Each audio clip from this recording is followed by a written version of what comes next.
One of the episodes that you recount is about little Sarah Jane getting a pet rabbit. Oh, yes. A pet rabbit. And you chose to tell the story just a little bit differently, with a little bit of a happier ending than it actually had. That's correct. And I'm wondering why you chose to deviate slightly.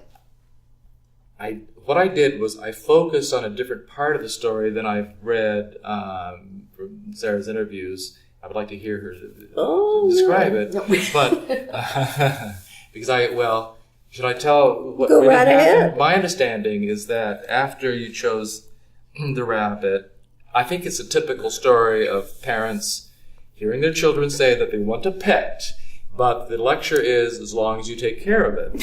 Am I right so far? And then you got the rabbit, but one day you came home and it wasn't there. Long time afterwards. A long time afterwards. I had sufficient time to keep my end of the bargain. Okay, well, I don't mean to say you were totally remiss in your duties as a rabbit keeper, but at some point it did disappear, isn't that correct? One day it wasn't there. Yes, and what had happened? I hadn't taken care of it. Ah? It was a lesson. It was a twofold lesson with my father. He took me down to select a rabbit from some friends of theirs, who raised rabbits, and I picked my rabbit, and on the way home he asked me why I had picked it, and I said because it was pretty or cute or had 5 legs. I don't remember why. And he said, I would have picked the one with the floppy ear. And I asked him why. I probably said it was ugly or something. And he said because obviously it needed more love. It was different than the others, which really was a comment, I think, on the fact that as a child he'd been different with his darker skin. And if you ever looked at school pictures, class pictures when he was a youngster, he stood out from his classmates because of his darker skin. You could pick him out just doom. Mm-hmm. And he didn't have a warm and fuzzy childhood. Mm-hmm. And I think the lesson was that, as subtle as it was and as lost on me as it was at that time, was that sometimes things that look a little different might need a little extra love. Lesson 1. And the deal I had made with him was, of course, that if I got my own pet, I would take care of it. And I did for a while. I adored my rabbit, and I took care of it. And then my interest got diverted, and I didn't take such good care of my rabbit, and then I didn't take care of it at all. And so one day I went out to check on my rabbit, and it was gone, and they had taken it back to their friends. I mean, they didn't eat it for dinner or anything that you would think that would be that Boris Karloff might do.